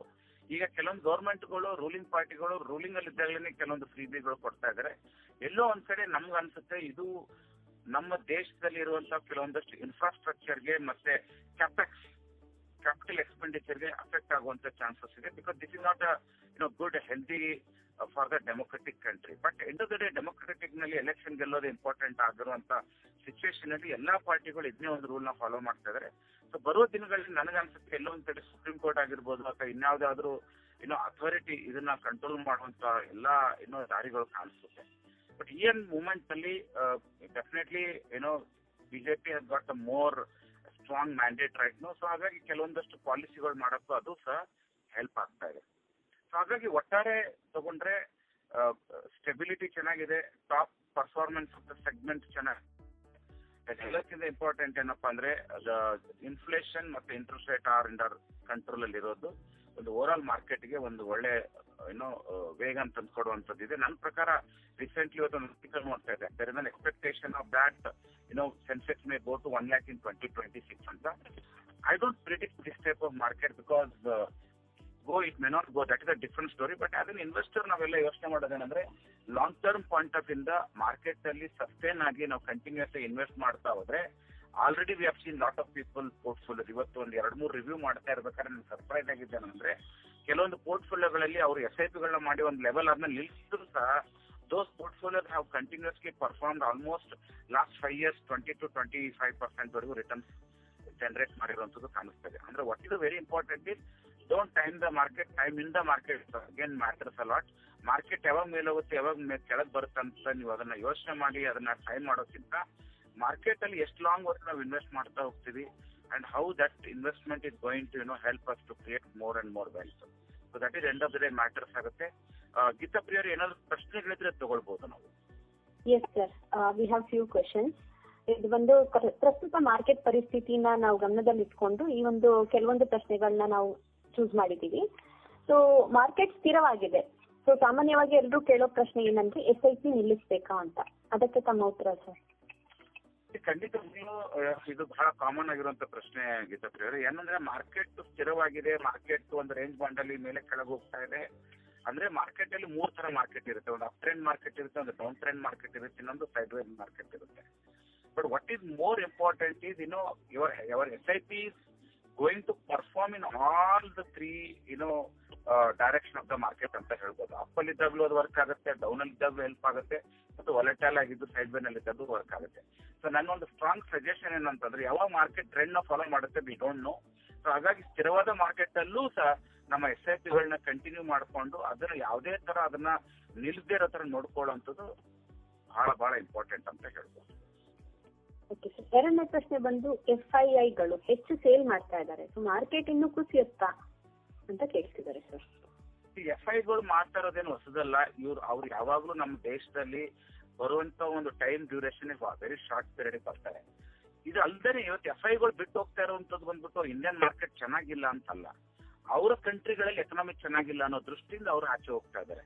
ಇವಾಗ ಹೇಗಾಗತ್ತೆ ಅಂತಂದ್ರೆ ಇವಾಗ ಬಹಳಷ್ಟು ಯುರೋಪಿಯನ್ ಕಂಟ್ರಿಗಳಾಗಿರ್ಬೋದು ಮತ್ತು US ಆಗಿರ್ಬೋದು, ಇನ್ನು ಚೈನಾನು ಆಗಿರ್ಬೋದು, ಅಥವಾ lot of other Asian countries ಆಗಿರ್ಬೋದು, ಏನಾಗಿದೆ ಇವತ್ತಿನ ಪರಿಸ್ಥಿತಿ ಅಂದ್ರೆ ಅವ್ರ ಕಂಟ್ರಿಗಳಲ್ಲಿ ಎಕನಾಮಿ ಚೆನ್ನಾಗಿಲ್ಲ, ಇಂಟ್ರೆಸ್ಟ್ ರೇಟ್ ಕಂಟ್ರೋಲ್ ತಗೊಂಡ್ಬರಕ್ ಆಗ್ತಾ ಇಲ್ಲ, ಇನ್ಫ್ಲೇಷನ್ ಇಸ್ ಗೋಯಿಂಗ್ ಅಪ್. ಇದೆಲ್ಲಾನು ನೋಡಿದಾಗ ಏನಾಗುತ್ತೆ ಒಂದೊಂದ್ಸರಿ ಅವ್ರ own country currency valuation depreciate ಆಗುವಂತ ಚಾನ್ಸಸ್ ಇರುತ್ತೆ. ಅಂತ ಟೈಮಲ್ಲಿ what they do they sell the emerging market, book the profit and then go back that. So ಹಾಗಾಗಿ ಬಟ್ ಒನ್ ಗುಡ್ ಪಾರ್ಟ್ ಇಂಡಿಯಾದಲ್ಲಿ ಏನಾಗ್ತದೆ ಅಂದ್ರೆ FII-ಗಳು ಮಾರ್ತಾ ಇದ್ದಂಗೆಲ್ಲಾನು domestic institutional investors are buying and that is helping market to sustain at this level. ಮೊದಲೆಲ್ಲ ಏನಾಗಿದೆ market FII-ಗಳು ಮಾರಿದ ತಕ್ಷಣ 25-30% market ಬಿದ್ದಿರೋದು ಕಾಣಿಸ್ತಿತ್ತು. But ಇತ್ತಿತ್ತಲಾಗಿ ನೋಡಿರ್ಬೋದು market is not falling more than 5 to 6% because domestic institutional investors and retail investors participation is really good in the market. I think we should continue even the FIIs are selling. It's an opportunity for us to buy at a lower price. Okay sir. So ಮತ್ತೊಂದು ಪ್ರಶ್ನೆ, Nifty ಏರಿದೆ ಆದರೆ ನನ್ನ portfolio ಯಾಕೆ ಬೆಳೀತಾ ಇಲ್ಲ ಅನ್ನೋದು ಕೆಲವರ ಪ್ರಶ್ನೆ ಸರ್. ನಿಫ್ಟಿ ಹೋದಾಗ ಖಂಡಿತವಾಗ್ಲೂ ನಮ್ಮ ಪೋರ್ಟ್ಫೋಲಿಯೋನಲ್ಲೂ ಗಣನೀಯವಾಗಿ ಗ್ರೋತ್ ಇದ್ದೇ ಇರುತ್ತೆ. ಬಟ್ ಏನಂತಂದ್ರೆ ನಿಫ್ಟಿ ಅಂದ ತಕ್ಷಣ ಬರೀ ಅದರಲ್ಲಿ ಇರುವಂತ ಟಾಪ್ 50 ಕಂಪ್ನಿಗಳ ಮಾರ್ಕೆಟ್ ಆಗಲ್ಲ, ಅದೊಂದು ಇಂಡಿಕೇಶನ್ ಅಷ್ಟೇ.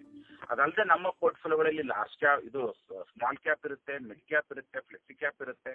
ಸೊ ಹಾಗಾಗಿ ನನ್ನ ಪ್ರಕಾರ ನಿಫ್ಟಿ ಮೇಲ್ ಹೋದಾಗ್ಲೂ ನಮ್ಮ ಓವರ್ ಆಲ್ ಪೋರ್ಟ್ಫೋಲಿಯೋ ಮೇಲೂ ಅದು ಪರ್ಫಾರ್ಮೆನ್ಸ್ ಇದ್ದೇ ಇರುತ್ತೆ. ಬಟ್ ಏನಾಗುತ್ತೆ ನಿಫ್ಟಿ ಮೇಲೆ ಕೆಲವೊಂದು ವೇಟೇಜ್ ಜಾಸ್ತಿ ಇರುವಂತ ಸ್ಟಾಕ್ಸ್ಗಳು ಇರುತ್ತೆ. ಒಂದೊಂದ್ಸರಿ ನಿಫ್ಟಿ ಮೇಲೆ ಹೋಗಿದೆ ಅಂತ ತಕ್ಷಣ ಎಲ್ಲ 50 ಕಂಪ್ನಿಗಳು ಮೇಲೆ ಹೋಗಿರಲ್ಲ. ಟಾಪ್ ಒಂದು 5 to 6% ಇರುವಂತ ಕಂಪ್ನಿಗಳು ಅಥವಾ ಒಂದು 10-20% ಇರುವಂತ ಟಾಪ್ 20% ಕಂಪ್ನಿಗಳು ಅದ್ರದ್ದೇ ಆದಂತ ಒಂದು ವೇಗ ನೋಡಿದ್ರೆ ಎಂಟರ್ ನಿಫ್ಟಿನಲ್ಲಿ ಅದು ವೇಗ ಕಾಣಿಸುತ್ತೆ. ಬಟ್ ಓವರ್ ಆಲ್ ಮಾರ್ಕೆಟ್ ನಾವು ನೋಡ್ಬೇಕಂದ್ರೆ ನಿಫ್ಟಿ ಜೊತೆನೆ we should see that mid cap index ಏನಾಗ್ತಾ ಇದೆ, ಸ್ಮಾಲ್ ಕ್ಯಾಪ್ ಇಂಡೆಕ್ಸ್ ಏನಾಗ್ತಾ ಇದೆ, ಬ್ಯಾಂಕಿಂಗ್ ಇಂಡೆಕ್ಸ್ ಏನಾಗ್ತದೆ, ಇದನ್ನು ನೋಡ್ಕೋಬೇಕು. ಬಟ್ ಓವರ್ ಆಲ್ ಇದೆಲ್ಲ ಆಗ್ತದೆ ಅಂದ್ರೆ ಮ್ಯೂಚುವಲ್ ಫಂಡು ಸಹ ಪರ್ಫಾರ್ಮೆನ್ಸ್ ಇದ್ದೇ ಇರುತ್ತೆ. ಮೇ ಬಿ ನಾವು ಶಾರ್ಟ್ ಪೀರಿಯಡ್ ಅಲ್ಲಿ ನೋಡಿದಾಗ ಒಂದು ಗ್ರೋತ್ ಕಾಣಿಸಲ್ಲ. ಬಟ್ ಲಾಂಗ್ ಟರ್ಮ್ ಅಲ್ಲಿ ಯಾರ್ಯಾರು ಇನ್ವೆಸ್ಟ್ ಮಾಡಿದರೆ ಮ್ಯೂಚುವಲ್ ಫಂಡ್ ಅಲ್ಲಿ ನಿಫ್ಟಿಗಿಂತ ಅದ್ರ ಪರ್ಫಾರ್ಮೆನ್ಸ್ ಚೆನ್ನಾಗಿದೆ ಅಂತ ಹೇಳ್ಬೋದು. Okay sir. ಸೊ ಕರೆಕ್ಷನ್ಸ್ ಅಂತ ನೋಡಿದಾಗ ಮಿಡ್ ಕ್ಯಾಪ್ ಮತ್ತು ಸ್ಮಾಲ್ ಕ್ಯಾಪ್ ಫಂಡ್ಗಳು ಈಗ ರಿಸ್ಕ್ ಅಲ್ಲಿ ಇದೆಯಾ? ಯಾವಾಗ್ಲೂ ನಾನು ಯಾವಾಗ್ಲೂ ಹೇಳ್ತಿರ್ತೀನಿ, ಸ್ಮಾಲ್ ಕ್ಯಾಪ್ ಇಸ್ ಆಲ್ವೇಸ್ ಏನೋ ಒಂಥರ ಹುಚ್ಚು ಕುದುರೆ ಇದ್ದಂಗೆ ಅದು. ಯಾಕಂದ್ರೆ ಸ್ಮಾಲ್ ಕ್ಯಾಪ್ ಅಲ್ಲಿ ತುಂಬಾ ಹೈ ವಾಲಟಿಲಿಟಿ ಇರುತ್ತೆ. ಪಾಸಿಟಿವ್ ಸೈಡ್ ಅಲ್ಲಿ ಬಂದಾಗ near it can give up to 40 to 50% returns ಕೊಟ್ಟಿರೋದಿದೆ. ಅದೇ ತರ ಡೌನ್ ಆದಾಗಲೂ ಮೋರ್ ದೆನ್ 30% ಬಿದ್ದಿರೋದು ಇದೆ. ಸೊ ಯಾರ್ಯಾರು ಸ್ಮಾಲ್ ಕ್ಯಾಪ್ ಅಲ್ಲಿ ಇನ್ವೆಸ್ಟ್ ಮಾಡೋರು ಇರ್ತಾರೆ ನಮ್ಮ ಇನ್ವೆಸ್ಟರ್ಸ್ ಅಲ್ಲಿ, ಅವ್ರಲ್ಲಿ ಒಂದು ಪರ್ಸೆಂಟೇಜ್ ಅಷ್ಟೇ ಅವರು ಅಲೋಕೇಟ್ ಮಾಡ್ಕೋಬೇಕು. Entire money they should not bet in the small cap. ಎರಡನೇದು, ಸ್ಮಾಲ್ ಕ್ಯಾಪ್ ಇನ್ವೆಸ್ಟರ್ಸ್ ಯಾವಾಗಲೂ look for the long term investment. For example, normal ನಮ್ಮ ಇನ್ಸ್ಪೈರ್ ಇಂಡಿಯಾದಲ್ಲಿ ಯಾರೇ ಸ್ಮಾಲ್ ಕ್ಯಾಪ್ ಅಲ್ಲಿ ಇನ್ವೆಸ್ಟ್ ಮಾಡ್ತಾರಂದ್ರೆ we look more than 12 to 15 years of time period. ಯಾಕಂದ್ರೆ small cap ನಾವು long term ಅಲ್ಲಿ ಇನ್ವೆಸ್ಟ್ ಮಾಡೋದು, ಸ್ಪೆಷಲಿ SIP ಮಾಡೋದು ಒಳ್ಳೇದು. ಆದ್ರೆ ಎರಡೂ ಮಾರ್ಕೆಟ್ ಕಂಡೀಷನ್ ಅಲ್ಲಿ ಇನ್ವೆಸ್ಟ್ ಮಾಡಬೇಕು. ಮಾರ್ಕೆಟ್ ಡೌನ್ ಅಲ್ಲಿ ಇದ್ದಾಗಲೂ ಇನ್ವೆಸ್ಟ್ಮೆಂಟ್ ನ ಕಂಟಿನ್ಯೂ ಮಾಡ್ತಾ ಹೋದಾಗ ಓವರ್ ಆಲ್ ನಮ್ಮ ಪರ್ಫಾರ್ಮೆನ್ಸ್ ಚೆನ್ನಾಗಿರುತ್ತೆ. ಹಾಗೆ ಮಿಡ್ ಕ್ಯಾಪ್ ಬಗ್ಗೆನು, if anybody investment is more than 10 years, definitely we look into mid cap. But compare to small cap, mid cap ಇದೆ ಬೆಟರ್ ಅಂತ ಹೇಳ್ಬೋದು. ಆದ್ರೆ ಈಗಿನ ಒಂದು ಪರಿಸ್ಥಿತಿಯಲ್ಲಿ ಸ್ವಲ್ಪ ಓವರ್ ವ್ಯಾಲ್ಯೂಯೇಷನ್ ಕಾಣಿಸ್ತಾ ಇದೆ. ಬಟ್ ಲಾಂಗ್ ಟರ್ಮ್ ಇನ್ವೆಸ್ಟ್ ಮಾಡೋರು ವರಿ ಮಾಡುವಂಥದ್ದು ಏನಿಲ್ಲ, ಕಂಟಿನ್ಯೂಸ್ ಆಗಿ SIP ಮಾಡಬೇಕು. ಮಾರ್ಕೆಟ್ ಏನಾದ್ರೂ ಒಂದು ಡ್ರಾಸ್ಟಿಕ್ ಆಗಿ ಬಿದ್ದಾಗ ಅದಕ್ಕೆ ಒಂದಷ್ಟು ಲಂಸಮ್ ಹಾಕುವಂಥದ್ದಾಗಿರ್ಬೋದು, ಅಥವಾ SIP ನ ಟಾಪ್ ಅಪ್ ಮಾಡೋಕೆ ಇದೊಂದು ಆವಾಗ ಒಂದು ಒಳ್ಳೆ ಅವಕಾಶ ಇದೆ ಅಂತ ಹೇಳ್ಬೋದು. ಬಹುಶಃ ನನ್ನ ಒಂದು ಮುಂದಿನ ಪ್ರಶ್ನೆಯ ಉತ್ತರ ಇದರಲ್ಲಿ ಸಿಕ್ಕಿದೆ. ಲಂಸಮ್ ಹೂಡಿಕೆಗೆ ಇದು ಸರಿಯಾದ ಸಮಯ ಇರ್ಬೋದು ಅಂತ ಹೇಳಿ. ಸೊ ಮುಂದಿನ ಕೊನೆಯ ಪ್ರಶ್ನೆ ಅಂತ ತಗೊಂಡಾಗ ಲಾರ್ಜ್ ಕ್ಯಾಪ್ಗೆ ಶಿಫ್ಟ್ ಆಗ್ಬೇಕಾ, ಈಕ್ವಿಟಿ ಎಕ್ಸ್ಪೋಜರ್ ಕಡಿಮೆ ಮಾಡ್ಬೇಕಾ, ಹೇಗೆ ಅಂತ ಕೇಳ್ತಿದ್ದಾರೆ ಸರ್. ಮೊಟ್ಟ ಮೊದಲನೇದಾಗಿ ನನ್ನ ಪ್ರಕಾರ ಇಕ್ವಿಟಿ ಎಕ್ಸ್ಪೋಜರ್ ಎಷ್ಟಿರ್ಬೇಕು ಅನ್ನೋದು ನಾವು ನಮ್ಮ ಪೋರ್ಟ್ಫೋಲಿಯೋ ರಿವ್ಯೂ ಮಾಡ್ಬೇಕಾದ್ರೆ ಅದನ್ನ ಸಜೆಸ್ಟ್ ಮಾಡಿರ್ತೀವಿ. ಯಾವ್ಯಾವ ನಮ್ಮ ಇನ್ವೆಸ್ಟ್ಮೆಂಟ್ಗಳು ಲಾಂಗ್ ಟರ್ಮ್ ಅಲ್ಲಿ ಇದೆ, ಲಾಂಗ್ ಟರ್ಮ್ ಅಂದ್ರೆ ನನ್ನ ಪ್ರಕಾರ ಮೋರ್ ದೆನ್ 7 years ಅಂತ ಬಂದಾಗ ಇಕ್ವಿಟಿ ಎಕ್ಸ್ಪೋಜರ್ ಇರುವಂತದ್ದು ಇಂಪಾರ್ಟೆಂಟ್ ಇದೆ. ಬಿಕಾಸ್ ನಮ್ಮ ಪೋರ್ಟ್ಫೋಲಿಯೋ ಗ್ರೋತ್ ಬೇಕು. ಸಪೋಸ್ ನನ್ನ ಇನ್ವೆಸ್ಟ್ಮೆಂಟ್ ಪೀರಿಯಡ್ ಜಸ್ಟ್ 2 years ಇದೆ, 3 years ಇದ್ದಾಗ ಡೆಫಿನೆಟ್ಲಿ ಇಕ್ವಿಟಿ ಎಕ್ಸ್ಪೋಜರ್ ನ ಕಡಿಮೆ ಮಾಡ್ಕೋಬೇಕು. ಅದಕ್ಕೆ ಬೇಕಾಗಿರುವಂತ ಕೆಲವೊಂದಷ್ಟು ಹೈಬ್ರಿಡ್ ಫಂಡ್ಗಳು ಮತ್ತೆ ಡೆಟ್ ಓರಿಯೆಂಟೆಡ್ ಇಕ್ವಿಟಿ ಫಂಡ್ಗಳಲ್ಲಿ ಇನ್ವೆಸ್ಟ್ ಮಾಡುವಂಥದ್ದು ಒಳ್ಳೇದು. ಆದ್ರೆ ಲಾಂಗ್ ಟರ್ಮ್ ಅಂತ ಬಂದಾಗ ಡೆಫಿನೆಟ್ಲಿ ನಿಮ್ಮ ಪೋರ್ಟ್ಫೋಲಿಯೋನಲ್ಲಿ ಲಾರ್ಜ್ ಕ್ಯಾಪ್ ಇರಬೇಕು, ಮಿಡ್ ಕ್ಯಾಪ್ ಇರಬೇಕು, ಸ್ಮಾಲ್ ಕ್ಯಾಪ್ ಇರಬೇಕು. ಒಂದು ಸ್ಟ್ಯಾಂಡರ್ಡ್ ಪೋರ್ಟ್ಫೋಲಿಯೋ ಪ್ರಕಾರ ನಮ್ಮ ಇನ್ಸ್ಪೈರ್ ಇಂಡಿಯಾದಲ್ಲಿ ನಾವು ಮಾಡುವಂಥದ್ದು ಏನಂದ್ರೆ, ಯಾರೇ ಒಂದು ಪೋರ್ಟ್ಫೋಲಿಯೋ ಇದ್ರು ಅರೌಂಡ್ 45 to 50% ಲಾರ್ಜ್ ಕ್ಯಾಪ್ ಇರುತ್ತೆ, ಒಂದು 20% ಅಷ್ಟು ಮಿಡ್ ಕ್ಯಾಪ್ ಇರುತ್ತೆ, ಒಂದು 20% ಅಷ್ಟು ಸ್ಮಾಲ್ ಕ್ಯಾಪ್ ಇರುತ್ತೆ. ಓನ್ಲಿ ಇಕ್ವಿಟಿ ಎಕ್ಸ್ಪೋಜರ್ ಬಗ್ಗೆ ನಾನು ಮಾತಾಡೋದಾದ್ರೆ. ಬಟ್ ಎಲ್ಲಾ ಪೋರ್ಟ್ಫೋಲಿಯೋನಲ್ಲಿ ಒಂದಷ್ಟು ಡೆಟ್ ಇರಬೇಕು, ಗೋಲ್ಡ್ ಒಂದು 5 to 10% ಆಡ್ ಮಾಡ್ಕೊಳ್ಳೋದು ಒಳ್ಳೇದು. ಬಟ್ ಬಹಳಷ್ಟು ಜನ ನಮ್ಮ ಇನ್ವೆಸ್ಟರ್ಸ್ಗಳು ಗೋಲ್ಡ್ ಮತ್ತೆ ಸಿಲ್ವರ್ ಇನ್ವೆಸ್ಟ್ಮೆಂಟ್ ಬಗ್ಗೆ ಕೇಳ್ತಾ ಇರ್ತಾರೆ, ಸರ್ ಇನ್ವೆಸ್ಟ್ ಮಾಡ್ಬೇಕು, ಏನ್ ಮಾಡ್ಬೇಕು, ETF ಅಲ್ಲಿ ಹಾಕ್ಬೇಕಾ ಅಂತ. ನನ್ನ ಪ್ರಕಾರ ಗೋಲ್ಡ್ ETF ಅಲ್ಲಿ ಹಾಕೋದಕ್ಕಿಂತ ನೀವು ಗೋಲ್ಡ್ ಮತ್ತು ಸಿಲ್ವರ್ ನ ಒಟ್ಟಿಗೆ ಇನ್ವೆಸ್ಟ್ ಮಾಡುವಂತ ಕೆಲವೊಂದು ಪ್ಯಾಸಿವ್ ಫಂಡ್ಸ್ ಇದೆ. ಇದಕ್ಕೆ ಫಂಡ್ ಆಫ್ ಫಂಡ್ ಅಂತ ಕರೀತಾರೆ. ಅಡ್ವಾಂಟೇಜ್ ಏನಪ್ಪಾ ಅಂತಂದ್ರೆ ಅದಕ್ಕೆ ಅಂಡರ್ಲೈನ್ ಅಸೆಟ್ ಬಂದ್ಬಿಟ್ಟು ETF ಇರುತ್ತೆ, ಗೋಲ್ಡ್ ETF, ಸಿಲ್ವರ್ ETF ಇರುತ್ತೆ. ಒಂದು ಅಡ್ವಾಂಟೇಜ್ ಏನಂದ್ರೆ ನೀವು gold to silver, silver to gold internal shift ಆದ್ರೂ ನಿಮ್ಗೆ ಯಾವುದೇ ತರ ಟ್ಯಾಕ್ಸ್ ಬರಲ್ಲ. ಮತ್ತೆ ರಿಟರ್ನ್ಸ್ ಏನಿದೆ ಅದರಲ್ಲಿ ಯಾವುದೇ ತರ ಒಂದು ಮಾರ್ಕೆಟ್ ರಿಟರ್ನ್ಸ್ ಏನಿರುತ್ತೆ ಅದೇ ರಿಟರ್ನ್ಸ್ ಸಿಗುತ್ತೆ. ಹಾಗಾಗಿ ಬಹಳಷ್ಟು ನಮ್ಮ ಹೂಡಿಕೆದಾರರಿಗೆ ನಿಮ್ಮ ಇನ್ವೆಸ್ಟ್ಮೆಂಟ್ ಅಲ್ಲಿ ಲಾರ್ಜ್ ಕ್ಯಾಪ್ ಇದೆ, ಮಿಡ್ ಕ್ಯಾಪ್ ಇದೆ, ಸ್ಮಾಲ್ ಕ್ಯಾಪ್ ಇದೆ. ಬಟ್ ಅದ್ರ ಜೊತೆ ಒಂದು ಗೋಲ್ಡ್ ETF ಮತ್ತೆ ಸಿಲ್ವರ್ ETF ಬದಲಿ ಒಂದು ಫಂಡ್ ಆಫ್ ಫಂಡ್, ಈಗ ಕೊಟ್ಯಾಕ್ ಅಲ್ಲಿ ಒಂದು ಫಂಡ್ ಆಫ್ ಫಂಡ್ ಇದೆ, ಸುಮಾರಷ್ಟು ಕಂಪ್ನಿಗಳ ಸ್ಕೀಮ್ಗಳು ಫಂಡ್ ಆಫ್ ಫಂಡ್ ಅಲ್ಲಿ ಇದೆ. ಅದನ್ನ ಇನ್ವೆಸ್ಟ್ ಮಾಡೋದು ಬೆಟರ್. ಯಾಕಂದ್ರೆ ಕಾಸ್ಟ್ ವೈಸ್ ಕಡಿಮೆ ಇರುತ್ತೆ, ನೋ ಸ್ಟೋರೇಜ್ ಫೀಸು, ಆಮೇಲೆ ಯಾವುದೇ ತರ ಒಂದು ಪ್ಯೂರಿಟಿ ಇಶ್ಯೂ ಇರಲ್ಲ, ಅಂಡ್ ಈಸಿ ಟು ಸೆಲ್ ಮತ್ತೆ ಟ್ಯಾಕ್ಸ್ ಎಫಿಷಿಯಂಟ್. ಇಷ್ಟು ಬೆನಿಫಿಟ್ಗಳು ನಮ್ಗೆ ಅದರಲ್ಲಿ ಸಿಗುತ್ತೆ. ನಾವು ಹಾಗಾಗಿ ಅದರಲ್ಲಿ ಹೂಡಿಕೆ ಮಾಡೋದು ಬೆಟರ್ ಅಂತ ಅನ್ಸುತ್ತೆ. Thank you sir, thank you so much sir. ಬಹಳಷ್ಟು ಉಪಯುಕ್ತವಾಗಿತ್ತು ಇನ್ಫಾರ್ಮೇಶನ್ ಅಂತ ಹೇಳ್ತಾ ಇಂದಿನ ಸೆಷನ್ ನಮ್ಮೆಲ್ಲ ಹೂಡಿಕೆದಾರರಿಗೂ ಥ್ಯಾಂಕ್ ಯು. ಕೊನೆ ಮಾತು ಗೀತಾಪ್ರಿಯವರೇ, ಥ್ಯಾಂಕ್ ಯು ವೆರಿ ಮಚ್ ನನ್ನ ಎಲ್ಲ ಹೂಡಿಕೆದಾರರಿಗೆ. ಬಟ್ ಇನ್ನೂ ಕೆಲವೊಂದಷ್ಟು ವಿಷಯಗಳನ್ನ ನಿಮ್ ಜೊತೆ ಹಂಚ್ಕೋಬೇಕಾಗಿದೆ. ಒಂದು, ಎಲ್ಲರೂ ದಯವಿಟ್ಟು ಕಾರ್ ಇನ್ಶೂರೆನ್ಸ್ಗೆ ನಮ್ಮ ಇನ್ಸ್ಪೈರ್ ಇಂಡಿಯಾ ಸಂಪರ್ಕಿಸಿ. ನಮ್ಮ ಇನ್ಸ್ಪೈರ್ ಇಂಡಿಯಾದಲ್ಲಿ ಇನ್ಶೂರೆನ್ಸ್ಗೆ ಅಂತ ಒಂದು ಸಪರೇಟ್ ಡಿಪಾರ್ಟ್ಮೆಂಟ್ ಇದೆ, ಅದನ್ನ ನೋಡ್ಕೊಂತಿರೋರು ರಾಧಾ ಅಂತಿದ್ದಾರೆ. ಮತ್ತೆ ನಮ್ಮೆಲ್ಲ ಆರಂಭಗಳು ಪದ್ಮನಾಭ ಆಗಿರ್ಬೋದು, ಶಿವಕುಮಾರ್ ಆಗಿರ್ಬೋದು, ಮತ್ತೆ ಹಾಗೇನೆ ಸಾಗರ್ ಹುಬ್ಳಿನಲ್ಲಿ ಆಗಿರ್ಬೋದು, ಮತ್ತೆ ಅದೇ ತರ ಬೆಂಗಳೂರು ಆಫೀಸಲ್ಲಿ ರೋಹಿತ್ ಮತ್ತೆ ಆಶಾ ಅವರಿದ್ದಾರೆ. ಇವರೆಲ್ಲರೂ ನಿಮ್ಗೆ ಮೋಟಾರ್ ಇನ್ಶೂರೆನ್ಸ್ಗೆ ಹೆಲ್ಪ್ ಮಾಡ್ತಾರೆ. ಯಾವುದೇ ತರ ನಿಮ್ಗೆ ಇದ್ರ ಬಗ್ಗೆ ಇನ್ನೂ ಡೌಟ್ ಇದ್ರೆ ಅವ್ರಿಗೆ ಕೇಳ್ಬಿಟ್ಟು ಪಡ್ಕೋಬಹುದು. ಎರಡನೇದು ಇಂಪಾರ್ಟೆಂಟ್, ಎಲ್ಲರೂ ದಯವಿಟ್ಟು ರಿವ್ಯೂ ಮೀಟಿಂಗ್ಸ್ ಗಳಿಗೆ ಬನ್ನಿ. ನಮ್ಮ ಆರ್ಎಂಗಳ ಜೊತೆ ಕೂತ್ಕೊಳ್ಳಿ. ನನ್ನನ್ನು ಮೀಟ್ ಮಾಡೋಂಗಿದ್ರೆ ಖಂಡಿತ ಮೀಟ್ ಮಾಡಿ. ನಿಮ್ಮ ಎಂಟೈರ್ ಪೋರ್ಟ್ಫೋಲಿಯೋ ಒಂದ್ಸಲ ರಿವೈಸ್ ಮಾಡಿ. ಯಾವುದೇ ತರ ಒಂದು ನಿಮ್ಗೆ ಪ್ರಶ್ನೆಗಳಿದ್ರೆ ಕೇಳಿ. ಮತ್ತೆ ಯಾರಿಗಾದ್ರೂ SIP-ಗಳನ್ನ ಟಾಪ್ ಅಪ್ ಮಾಡಬೇಕು ಅಥವಾ ಲಂಸ ಮಾಡ್ಬೇಕಂದ್ರೂ ನಮ್ಮ ಆಫೀಸ್ನ ಸಂಪರ್ಕಿಸಿ, ನಾವು ಅದ್ರ ಬಗ್ಗೆ ಗೈಡ್ ಮಾಡ್ತೀವಿ. ಸೊ ಇಲ್ಲಿವರೆಗೆ ನಾನು ಹೇಳಿರೋದು ಯಾವುದೋ ಒಂದು ರೆಕಮೆಂಡೇಶನ್ ಅಲ್ಲ, ಇಟ್ಸ್ ಆಲ್ ಪ್ಯೂರ್ಲಿ ಒಂದು ಇನ್ಫಾರ್ಮೇಶನ್ ಪಾಯಿಂಟ್ ಆಫ್ ಇಂದ ಹೇಳಿದ್ದೀನಿ. ಸೊ ಹಾಗಾಗಿ ಇದನ್ನ ಒಂದು ಅಡ್ವೈಸ್ ಅಂತ ತಗೊಳ್ಳೋದಕ್ಕಿಂತ ನೀವು ನಮ್ಮ ಆಫೀಸಿಗೆ ಬಂದು ನಮ್ಮ ಮ್ಯೂಚುವಲ್ ಫಂಡ್ ಡಿಸ್ಟ್ರಿಬ್ಯೂಟರ್ ಜೊತೆಗೆ ಅಥವಾ ನಮ್ಮ RMO ಜೊತೆ ಕೂತ್ಕೊಂಡು ಸಲಹೆ ಪಡ್ಕೋಬೇಕಂತ ನಾನು ಕೇಳ್ಕೊಂತೀನಿ. Thank you very much. ಹಾಗೆ ಕೊನೆಯದಾಗಿ ಇದೇ ಡಿಸೆಂಬರ್ 21ಕ್ಕೆ ತುಮಕೂರಿನಲ್ಲಿ IAP ಏರ್ಪಡಿಸಿದ್ದು, ಮತ್ತೆ ಹೆಚ್ಚಿನ ಸಂಖ್ಯೆಯಲ್ಲಿ ನಿಮ್ ಸ್ನೇಹಿತರು ಮತ್ತು ಬಂಧು ಮಿತ್ರರನ್ನ ಎಲ್ಲರನ್ನೂ IAP ಅಂದ್ರೇನು? ಇನ್ವೆಸ್ಟರ್ ಅವೇರ್ನೆಸ್ ಪ್ರೋಗ್ರಾಮ್ ಮಾಡ್ತಾ ಇದೀವಿ ಅಂತ ಹೇಳಕ್ಕೆ ಇಷ್ಟಪಡ್ತೀವಿ. ಓಕೆ. ಖಂಡಿತ ತುಮಕೂರಲ್ಲಿ ಮಾಡ್ತಾ ಇದೀವಿ. ಎಲ್ಲರೂ ಹೆಚ್ಚಿನ ನಂಬರ್ ಅಲ್ಲಿ ನಿಮ್ಮ ಸ್ನೇಹಿತರು, ನಿಮ್ಮ ಹಿತೈಷಿಗಳು ಮತ್ತೆ ನಿಮ್ಮ ಯಾರಾದ್ರೂ ಸಂಬಂಧಿಕರಿದ್ರೆ ಈ ಒಂದು ಕಾರ್ಯಕ್ರಮ ತಿಳಿಸ್ಕೊಡಿ. ಅದನ್ನ very soon we are going to share with you all the details. Thank you so much sir. ಕೊನೆಯದಾಗಿ ಈ ಕಾನ್ ಕಾಲ್ ಕರೆಯಲ್ಲಿ ನಮ್ಮೊಂದಿಗೆ ಭಾಗವಹಿಸಿದ್ದಕ್ಕಾಗಿ ಎಲ್ಲರಿಗೂ ಧನ್ಯವಾದಗಳು. ಶ್ರೀ ಶರಣ್ ಪಾಟೀಲ್ ಸರ್ ಅವರಿಗೂ ಅಪಾರವಾದ ಧನ್ಯವಾದಗಳು ಹೇಳ್ತಾ, ಮತ್ತೆ ಮುಂದಿನ ಕಾರ್ಯಕ್ರಮದಲ್ಲಿ ನಿಮ್ಮೆಲ್ಲರನ್ನು ಭೇಟಿ ಆಗ್ತೀನಿ ಅಂತ ಹೇಳ್ತಾ, ಹ್ಯಾಪಿ ನೈಟ್, ಗುಡ್ ನೈಟ್ ಎಲ್ಲರಿಗೂ ಅಂತ ಹೇಳ್ತಾ, thank you. Signing off DP.